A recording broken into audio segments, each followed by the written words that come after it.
What's up, pizzas? Cory Vincent here, and we have a special treat for you guys this weekend because we are going to release a little taste of what myself and Curtis Fisher have been working on. It's a new project. We've been calling it the KrakoaCast, and it is based on the new Jonathan Hickman line of X-Men comics, House of X and Powers of X. And it's an insane book. It's a great reboot of the X-Men franchise, and there's been articles written all over the place about it. If you are interested in comics, even casually, this is definitely a series you are not going to want to miss. So, in honor of that, we are going to release this episode, which is episode 3 of the KrakoaCast, which is all about issue number 2 of House of X. And basically, they did some crazy stuff in this book revolving a character that you might not suspect, and it really just kind of changed the way you can think about all X-Men comic books moving forward, and changes your perspective on a lot of X-Men stuff you've seen in the past. So we thought this was an extremely relevant book to feature, and we hope you guys enjoy it. If you guys want to hear more of it, like I said, you can get the episodes first in audio form on our patreon.com/videogamebang, and then afterwards we upload them to our youtube.com/thevideogamebang. Hope you guys had a great weekend. Enjoy the show. Video game bang, video game bang, video game bang. Video game bang, video game bang, video game bang. Hey, what's going on, y'all? It's your boy Skip, back from VGB, here with my man What's Up Pizzas. What's going on, Cory? What's going on, Kurt? I'm glad to be back. Thanks for holding it down in that last episode. Word. And we are here ready to discuss this House of X number 2. So shout out to Oblivion Comics and Coffee for providing us with this book for review for you. But this is more than review. We're going to go all the way in on this thing. It's going to be a little different from last time. We won't per se give you the blow by blow because we don't want to spoil it all. We want y'all to, if you haven't yet, go and read it. But also, we just want to hit hard on our favorite parts and kind of talk about what resonated with us and where we might think it's going. Because, Cory, I have a slight idea, but only a slight one. Do you feel like you have a pretty solid idea of where this is going? I have no clue. So between what happened in the Powers of X and how they kind of split things up into the different segments of time, and then kind of seeing this one, which was a callback to one we'd seen before, like scene for scene, but now we have the context. Mm-hmm.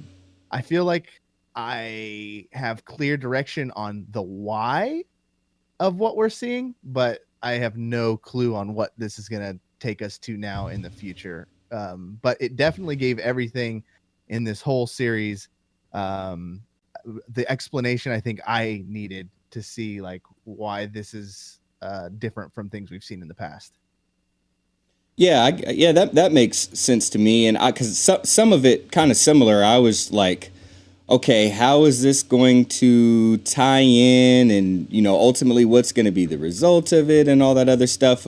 And that's the key thing. Hickman is so detail oriented. Context is something that he plays with. And what's funny about context is context has a lot to do with time, which is something that Jonathan Hickman really likes to kind of muddle with a little bit. So we'll jump into it. So actually, before we dive all the way in, though, I want just in 30 seconds, because you didn't get opportunity to be on the last one. What were your impressions of Powers of 10 before we jump into House of X2? That's one where I really needed an adult to hold my hand through it, because if you're listening to this or watching it for the first time, you'll know that I'm more of an X-Men Marvel comic book enthusiast and less of an expert. So it took a good 2 run-throughs for me to kind of understand who's who. Is this a new character? Should I know what that is? Where is that person coming from? Why are we looking at this? Should I know Nimrod? All this crazy stuff. But then about halfway through, and you start letting that stuff go, and I started just kind of reading the story for what it was and trying to enjoy it as a first time through.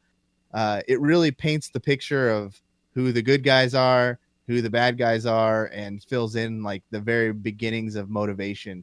I thought it was really cool, the Mr. Sinister tie-ins and what Yeah. ultimately ended up happening to him, which I thought was pretty telling of the human robo alliance. I don't know what we're gonna what they're officially called at this point, but I enjoyed it, and I'm really stoked to learn more of these brand new characters that came out of these genetics programs. Dope. Yeah, me too. That's something that I kind of talked about during it, how I liked that there was a Mr. Sinister tie-in, and I liked the consistency of Mr. Sinister trying real hard and then ultimately screwing things up really bad. So that was pretty interesting. I'm glad we both kind of took notice of that. Well, what's cool is like in that first book too, like we were seeing things, we're like, wow, Logan's smiling, we got, Ambassador Magneto, like everything's perfect in the in the mutant world. And then, that scene, even at the beginning with Mystique, when she's, dropping off the files and, she still has self-interest and she's still so self-motivated. So it's not like everybody's under this magical spell where everything's perfect in their world. They still have their own motivations.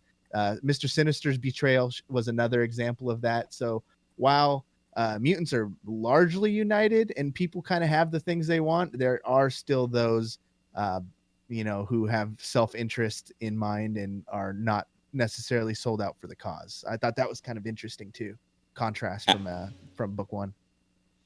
Thank you, Jonathan Hickman, for writing this book. That's how I'm going to end my comment on Powers of 10. And then also, and what's so interesting about this is how they do tie in. So, right, Powers of 10, number 1, the first page in there, we see, Xavier, 10 times 0, year 1, Xavier 10 times 1, 10 years later. Xavier 10 times 3, 100 years later. Xavier 10 times 4, 1,000 years later. So, I was like, okay, now I get why it's different. One is House of X and one is Powers of 10. Okay, I get it. And then we get to this book, and we get to Moira McTaggert. And out the gate, like, I'm more similar to you. I am more of an X-Men enthusiast than I am an expert. Because, Nice. because thanks. The low-hanging fruit, everyone. Because there was a large period of time when, like, the comics I wasn't really interested in, even for, the action and all that stuff. It just kind of had got a little muddled. So, for my favorite writer to come to the series and take it over and make it his own is what really got me interested. But Moira McTaggert, with the very little information I knew about her, what I did know is she's never been known to be a mutant. Like, never. So as we, start off in Powers of 10 on that first page where it goes through the exponents and the 10 times 10, and then we get to the end, a little bit in the beginning, like you mentioned, where it's like, okay, hey, you know me before, read my mind. And that was the promo, like, for the book. It was like, this is the single most important scene in X-Men history right here. And it was that scene, but with no word bubbles. Did you know from the offset who that was Moira McTaggert whenever, because that one kind of for me, I had no idea who she was, and so at the end of that she says, read my mind, because obviously Professor X doesn't know who she is at that point either. So were you able to tell based off of everything else in the context around it who that was, or was it a reveal for you too in this book? It was only a little bit of a reveal, because I did process of elimination when I was looking at that. And I was like, the only person, because it's obviously not Jean and it's not Rogue, it's not anyone else. And I was like, the only other like ladies that he's linked to so hardcore, like there's 3. There's Jean, there's Lilandra from the Shi'ar Empire, and there's Moira McTaggert. So I did process of elimination. I was like, that's obviously not Jean. And I was like, that's obviously not Lilandra, because she's not a space alien with like long black sharp hair. I was like, that has to be Moira McTaggert. So let's say I was 85% sure. And then so when they validated it was still 15% of a reveal for me. But what was the big reveal is how they immediately launched into the fact that she's a mutant, like straight up. And her mutant ability isn't, something that's so apparent to see. She's, she reincarnates, essentially. It kind of like reincarnates, but it's like Groundhog's Day. And it took me a few read through of those first few panels to understand exactly what was happening, because first I thought, they painted the picture of her first life, and then they go into like, okay, on her second life. And I thought it was going to pick up. Like if she lived from the year 2000 to the year 2010 and then died. And then I thought she would come back, a baby in the year 2011 and then live the next life, Right. But her version of reincarnation is she goes like basically back to the same point in time, correct? Like she's born over and over again. Right. Yeah. So, I mean, it is essentially the effect is closer to Groundhog's Day where things get relived. But that's also to point something out, to be transparent. Like, I love Jonathan Hickman, but that wasn't something that was just so easy. I mean, like the concept and like he told us what happened and, like what the results were of her mutant ability. But like how that affects everybody else's continuity, he didn't dive into. So I'm going to put that as a point of criticism that it was a little bit of like, okay, what logic am I following? But luckily he's such a good storyteller, whereas most people, other writers may live or die on the crux of this concept. Whereas Jonathan Hickman's like, it's just one part of the story. So the whole story doesn't fall apart just because of it. But yeah, so we know that she can continually go back to certain places in time and then affect things differently. So it's closer to Groundhog's Day than just, run of the mill reincarnation. Yeah. She would have to die to do it. And we're so trained now that the multiverse is in everything that we watch. We have Into the Spider-Verse, we have Infinity War, and they're all focused around the multiverse. So I just chalked it up to what I've been trained. And I'm thinking, every time she goes back and makes a new decision, that's its own divergent path of history. Now, they did say that like they are splintered timelines. So so that part did get laid out. So I was like, okay, well, and that's what I mean. Like I'm sure if I sat down and I thought through it more, then I could be like, oh, okay, I completely get it. But I mean, he gave us enough to be like, okay, we understand the parameters and the confines. And I wouldn't be surprised if they double back, because that's the other thing I like about Jonathan Hickman. We're getting I think maybe a bit might be an understatement. We're getting nonlinear storytelling. That's like right. We're not like just like Quentin Tarantino and Pulp Fiction and Jackie Brown and Kill Bill. Like we're getting nonlinear storytelling. So Powers of 10 took us a few different places: the future, the present, somewhere in the middle. House of X seems to be more linear, with some things double back. But between what we saw in Powers of 10 1 and then House of X 2, that's nonlinear. And this whole even the first one, what we've gotten in House of X is nonlinear, because the whole first one, the basis, if we want to break down like the thread that tied the whole issue together, it was the delegates with Magneto well past the time that Krakoa has been existing, and this this whole issue was in justifying why, how Professor X got the idea, and started going on with this Krakoa thing. So we're out of sequence already. And you're right. In Powers of X, that was my criticism, but I don't want to call it a criticism yet because it's got to manifest a little bit further. But my thought was, I don't like flash forwards because I feel like they're going to spoil things for me.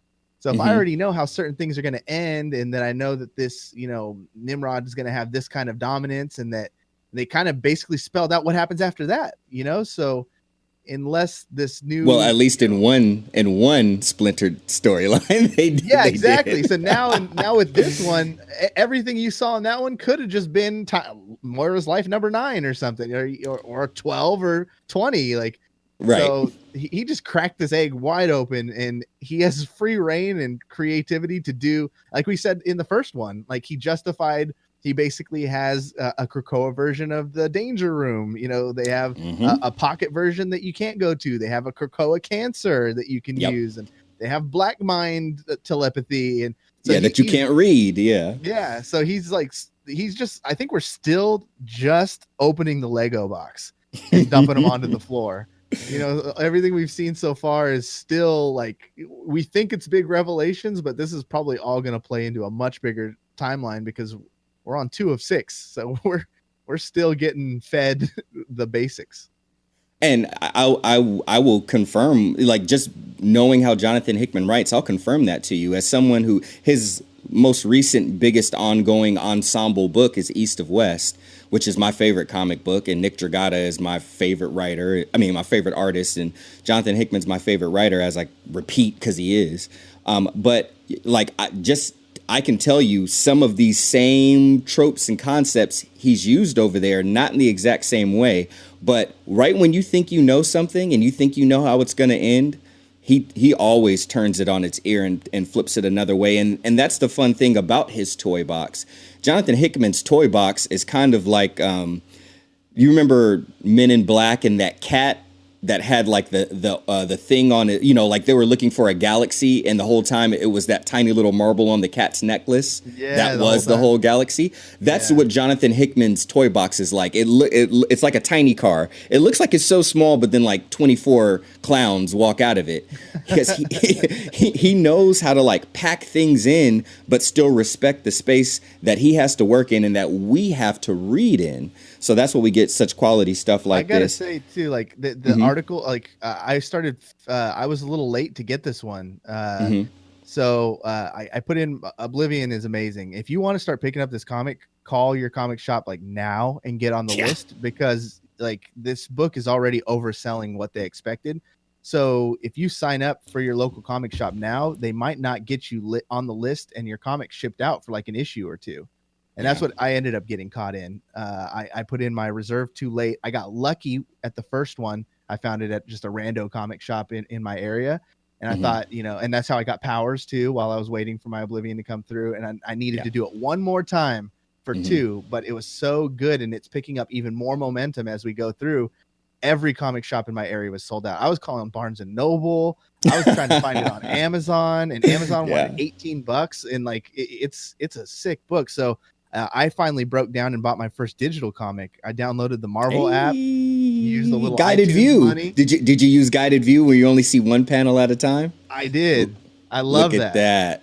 See, but I swear, like people, like I get why people like physical comics. There's a reason why I still buy them and collect them. But I'm sorry. Like, here's the thing. I'm just gonna be straight up. When they draw these things, they don't draw a whole page at a time. They draw a panel at a time, because the artist focuses on creating the impact that the panel needs. So for us, it's almost like, you know how like they put blinders on things so you can't see everything else and you have to focus straight forward. Yeah. I love digital comics in the Comixology, DC, Image, and Marvel app, because you block everything else out and now you focus on each panel. And I feel like you can absorb a little bit more. I 100% agree. It was my first time experiencing a comic book that way. And a few times through, I would stop just because I feel like I'm lost a little bit reading it a panel at a time. And if you just double click on there, it shows you the whole thing. And you can see the whole thing in context too. Yep. And it's like 2 different experiences. Yep. So it's fun reading through. My first time, I did it through the guided view. And the second time, I wanted to go through just more leisurely to see if I missed things. And you can see things in the full scope.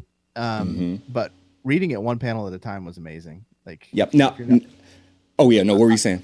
I was just, I talked to you before, like I just kind of had a thing against digital, but in the modern age, these things are, every one of them is, like you said, it's a piece of art. Every one of these panels should be like a wallpaper or something. And they draw these at such high resolution.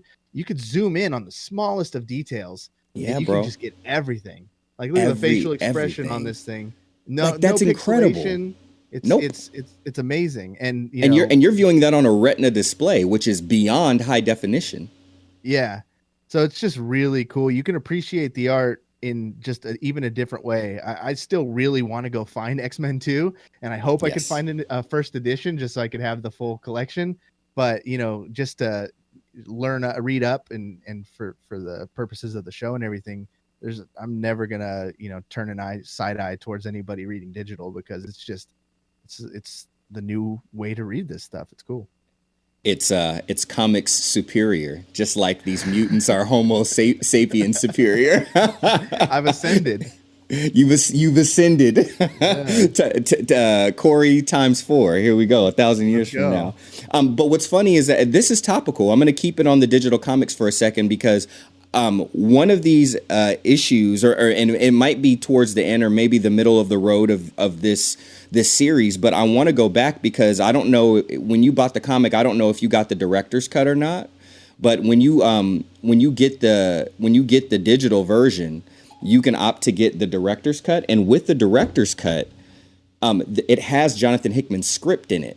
So some of the things that we're not sure about, like I haven't done it for Powers of 10, but for House of X, I went back through and I started reading the script, and it does fill in some of the things that we were a little like, huh? It's completely in there. Now, what else is cool, if you read Jonathan Hickman's stuff, especially Black Monday Murders, he full on has things redacted that would, and I'm not so sure that they would be things that would obviously spoil later points, because Hickman like is a skeptic and he likes to make you like have a little air of conspiracy. Did he redact these things on purpose, or did he redact them to make you think? He always keeps you on the edge of your seat like that. So, yeah, at some point in time, maybe if it's halfway through or if they take a break 1 week and there's a bye week, which they probably won't because they're getting this money, I want us to pick one of the scripts and read through it and then kind of do something, like do a podcast after we've read one of the scripts. Yeah, that'd be a good idea. Anywho, so on that. This book, what was the highlight for you? Because highlight stick out. Easily. Well, actually, I know what one of yours is, so I'm not going to talk about it. I'm going to leave that one for you. One of the immediate highlights, like I said, was just the fact that Moira McTaggert is a mutant and has this reincarnation / Groundhog's Day ability, which splinters timelines, which totally lines up with her character in the past, her being like into archaeology and all that other stuff. So it's like she's already a person who studies the past, linked with someone who deals with people who come from the future. So for her to be the conduit was awesome. But there's a slight thing that Hickman did, and I like this better than everything else. The second that we saw that she had her mutant ability, most of the time when people have their mutant ability, we see them have some sort of success with it kind of off the bat. Well, she was failing like one after one. I love the fact when she like discovered Charles, got on the plane and the plane crashed, so she didn't make it. Yeah. I think that was I was thinking about that after the fact and like why, especially on the second read through, like why was that significant? And really, that's my first aha. I understand how her power works now. Mm-hmm. So she's en route to go do something, freak accident. Oh, now I got to start all over, because I was still at that point not sure whether she was part of, starting from her own birth or starting from a new birth, and it was a new person. Like I didn't fully understand it, but that felt like educational almost, and tragic, and kind of it was interesting. Yep, very much. So that's my first highlight. What was one of yours? I think my first highlight was I can't remember which life of hers it was, but basically, she discovers she has these powers on her second life, and she's like thinks, man, am I psycho? Like what's going on? So she dedicates her life to studying psychology, and discovers the X gene, and starts thinking, well, maybe I'm a mutant, and maybe there's a cure for this thing. And then so they kind of go through how she comes up with the cure in one of her lives, the cure, quote unquote. And she didn't have evil intentions. It was like for people who want it, and she kind of she saw Professor X and thought, oh, this guy's kind of a prick, so I don't really want to rock with that guy. So I'm going to start, doing this. Well, one of my favorite scenes is when she is captured by Mystique and Destiny. And they right off the bat, you got this brand new ability. I'm still trying to process how it works. And then you mix them with a person who has another kind of strange ability that is basically a hard counter. If you play Magic the Gathering or any game where, water, like Pokemon, if Moira's a fire type, this is water, because she could see every outcome of every life she's going to have and know where she's going to be at, what she's going to be doing, and stop it. So she basically lays down the law on Moira. She's like, listen, you don't even have that many lives left. I can tell you how many you got. And I'll tell you right now, you're going down the wrong path trying to end mutants. And if you continue to do it, I'm going to keep finding you. And I'm going to kill you. And here, I'll show you how it's going to go down one time. Pyro comes out of nowhere and she's like, all right, burn her down, make it slow so that she remembers what this feels like. And that was like the toughest of love. And it worked. It was effective because after that life, Moira comes back and she's like, all right, I'm done with that. New plan. Yeah, new plan. So I just thought that was a super gangster scene. Extremely well drawn. Like when you just look at the Destiny figure, it's just ominous and intimidating. So beautiful. It was stone cold. I think you brought up already once in this Tarantino that I read it as a Tarantino scene, you know, like it had all the elements of tension and a huge, like, this is how it's going to be. And then a crazy kind of another tragic result. And so I thought that was, as far as like the first act, was definitely my favorite scene. I'm going to piggyback off of yours because I think if we do 3, that'll pretty much cover it. So my second one it piggybacks off of yours. What I like is that when she said how many lives she had left, or how many she'll get total, she's like, I don't see beyond 10. Moira kind of marked that in her mind. And like you said, she got more aggressive. So there was a time where she was an assassin and she went back and tried to eliminate all of the Trask family line, as Trask is the person who ultimately invented the Sentinels. So she tried to eliminate that. That didn't work. She ended up hooking up with... Yeah. Put a pin there. Just sorry to cut you off. That was crazy. Because like that was a revelation, because everyone assumes that the Trask family invented the machines that would, you know, join the humans and take out mutants. But there's a line in there that said, like, you know, people were foolish to think the machines were dormant and always there the whole time. The Trask family had nothing to do with that. So when they were going to rise, they were going to rise regardless. I just thought that was scary. Yeah. Oh, very scary. I mean, like, without saying it in my mind, I was like, oh, okay, Skynet.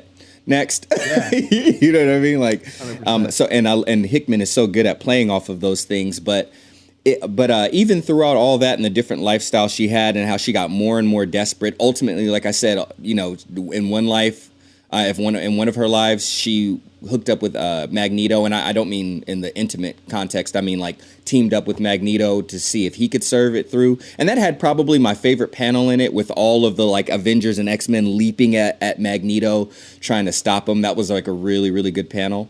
And then got so desperate as to also team up with Apocalypse. And that was one of the variant covers. So when I saw that, I was like, is that Moira McTaggert with Apocalypse? Y'all got some splaining to do. And then Jonathan Hickman explained it, and I was like, okay, I'll never say you got explaining to do again, Jonathan Hickman. Yeah. But what I was saying, but ultimately what I was getting to is just, it's funny how Powers of 10 and Destiny straight up said, you have 10 lives.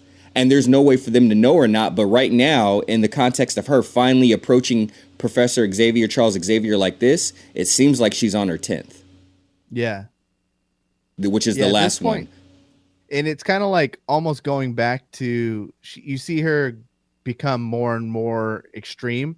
The word that they use is radical, which I liked. And then in this one, which justifies the entire House of X, basically, is that she went through 10 lifetimes of different scenarios of trying all sorts of different things, partnering with Professor X, doing it the way she thought was best first, trying Magneto, trying just murdering everybody, trying with Apocalypse as a Hail Mary. None of it's working. So this time she goes to a 17-year-old Professor X, I believe, a young man Professor X, and says, just read my mind and let's do this. Like, let's hammer it out. Here's everything I know. Let's start a whole brand new, attempt at it. And that's what we know as House of X. It's Charles Xavier equipped with the knowledge of 10 Moira McTaggert lifetimes, or 9. This is crazy. Well, no, technically 10 as far as up until that point, because he could still read her mind for everything. So, I mean, and this is so now, and remember, it's so funny how I kept saying power. Remember when I did the first review when we were live at the fair, and I was like, power. The X-Men have their power back, and then Powers of 10. I mean, then House of X. And everybody reads it, and everybody says the same thing. When I did a panel for Thinking Critical, which is my favorite comic book YouTuber, and he invited me on there, and I said power, and everybody else was like, yeah, power, whether they liked it or not. They were like, they ain't backing down. They got a position of power. So it's so funny reading powers of 10 and then realizing, okay, so this has to do with like exponentially, like 10 times 10 times 10. Okay, so the time that we're dealing with ultimately will multiply. But then when she comes and we find she has 10 lifetimes, so this is the power of Moira, of 10 lifetimes of information of Moira McTaggert. And then she is not the conduit. She is not the doer. She lets Charles just take the information and then sits back to see what he does with that power. Yeah. Dang. It's so significant in so many ways. That's crazy. I wasn't even thinking of it mathematically. Oh, that's this is really good. Corey, you said you're ready for East to West. Once this is over, I'm gonna take you there. Anyway, what was your last one? Before I get there, I just want to go back because I found the panel. Okay. This was to me, one of the scariest things a person could write in the book. But it says artificial intelligence is like a fire. It's a discovery, not an invention. All she succeeded in doing was stopping a Trask from being the first human to burn their hand. Holy shit! So it's like she, was thinking Trask invented artificial intelligence, but it was there the whole time. He just discovered it. That was terrible. And let me piggyback off of that real quick, literally for 20 seconds. The very last main page before we get to the graphic that shows Moira McTaggert's lifetime lines is her quote: "I am here. I have always been here." Yeah. And it's what's funny is that it says Moira X, not Moira McTaggert. So Moira 10. Moira 10. Yeah. Oh, the 10th Moira. Yeah, that's what I'm thinking. we're having a podcast and we're discovering new stuff. All right, that's on you, bro. You go. Your last one.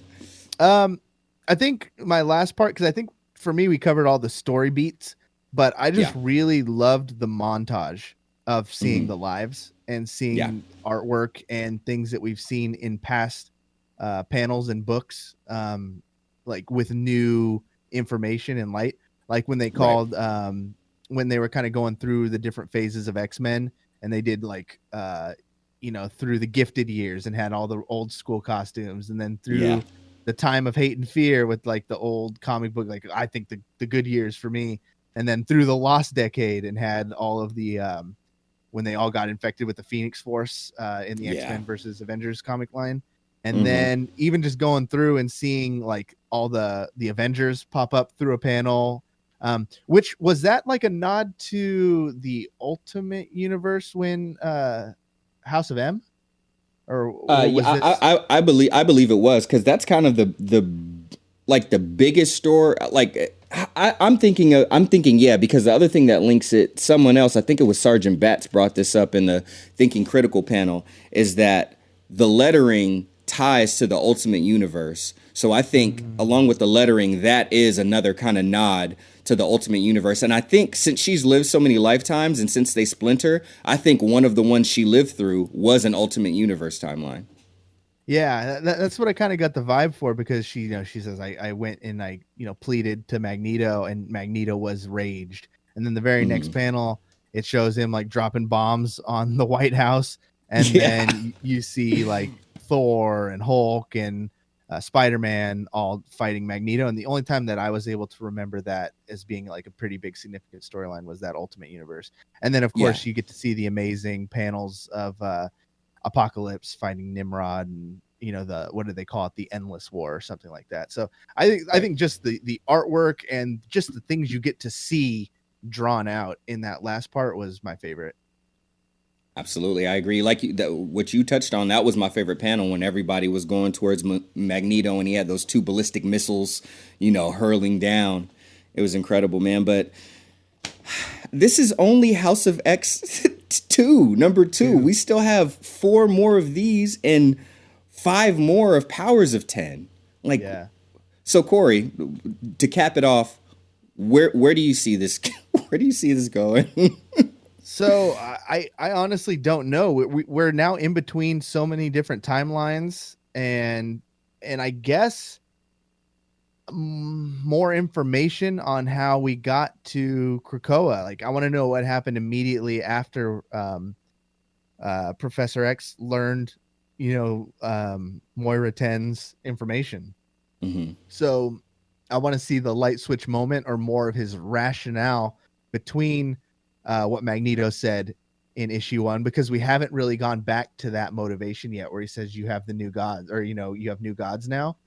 So like that was super ominous and pretty telling of where their head is at and how they're approaching human relations. But I want to know how he got there. Right. Why does he think being their gods is going to be the answer, and what's so I just want to see a little bit more of like right this time period after he reads Moira's mind. Absolutely. Makes sense.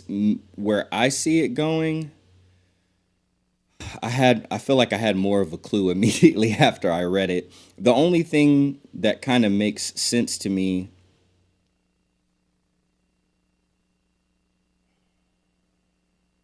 you know what? I'm totally. I feel like I'm totally clueless now. This is not the first time. But if you want to be clueless with any writer, you want to be clueless with Jonathan Hickman. This is a master storyteller. You don't need to see what's around the corner. This is the guy that you just trust. You just nod and you walk out on blind faith, and you will get rewarded for your blind faith. He will give you vision. He will give you sight. He will bring light. Yeah. He will bring darkness with it, and he will give you one of the most spectacular stories that you've ever experienced in your life if you're just willing to commit to the story, grab your issues. This is a story to commit to. There's a reason why this is, in my personal opinion, the best comic book out right now. And it sounds like that's resounding with the rest of everybody, because they're in second printings already, like immediately the week after a book comes out. It's unprecedented. So that's thanks wild. Again. It's wild, bro. Like, yeah. I'm telling you, this is unheard of. You don't hear about this with every new comic. The Batman comic book by Tom King, and everybody knows Brian Michael Bendis and Tom King. I'm like, but that's not even happening with them. They're losing readers as this can't produce enough books for people. I think another interesting thing, a hurdle that I want to see crossed is, the tension that we got to see between the Fantastic Four and Cyclops.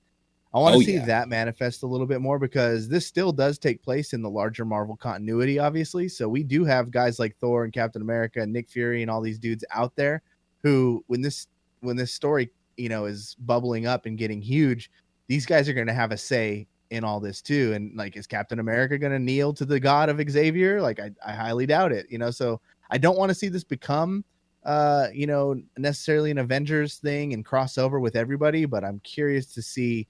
Like, they've already introduced the Fantastic Four as characters in this story, so I'm assuming we're going to see them again, when we're figuring out either what's going on with Sabretooth, or, they're going to have something to say about this. So there's just going to be a lot of conflict. I want to see that stuff kind of shake out. Hey, Sue, tell your son when he's ready, he's got a family in Krakoa waiting for him. Yeah. 2 mutates, Sue Storm, Reed Richards, they're mutates because they went through an event that mutated them. They weren't born that way. They got together and they had kids, and their son is a mutant. He was born that way. He did not go through an occurrence. So you will see the manifestation of that. And as far as they're concerned, he is an Omega level mutant, and that's their most precious resource, as they said in that book. That's what they're there to protect, is the 10 Omega level mutants that they have, and that's one of them, so that no matter what, they're going to be watching him. Wait, Corey, how many Omega level mutants did they have? X number. And that's a Roman numeral for 10. And that, everybody, is KrakoaCast number 3. Thank you so much for joining us. Mr. What's Up Pieces himself, Corey Vincent. You know where to find him. Video Game Bang, Wednesdays and Saturdays. Me, Mr. Skipintosh himself. You will find me here every week, and then obviously you will see the reviews for comics that I do. I'm gonna have to start adding additional comics for Oblivion Comics and Coffee, because House of X and Powers of 10 are basically just gonna consume my whole reading if I don't put something else on the list. Yeah, so expect different stuff. It's got me picking up more comics already. Like, I got the Comixology free trial right now, so I'm reading through like Spider-Man stuff, and it's just been a lot of fun. So it's really cool.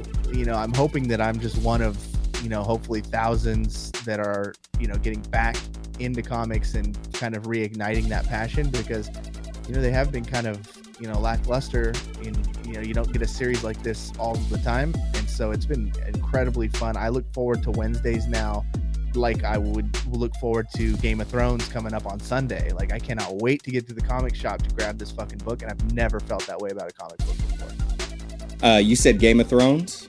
Yeah. I'm gonna say it one more time. East of West. I'm gonna say it one more time. That's all I gotta say.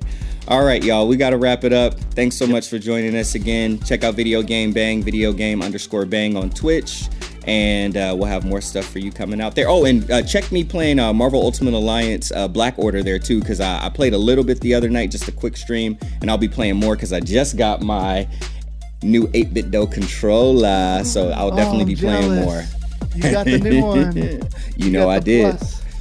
I got that plus. But what happens when you turn a plus diagonal? All right, now It's you're a just 10. reaching, dude. Now, Bye. okay, end it. Turn it off.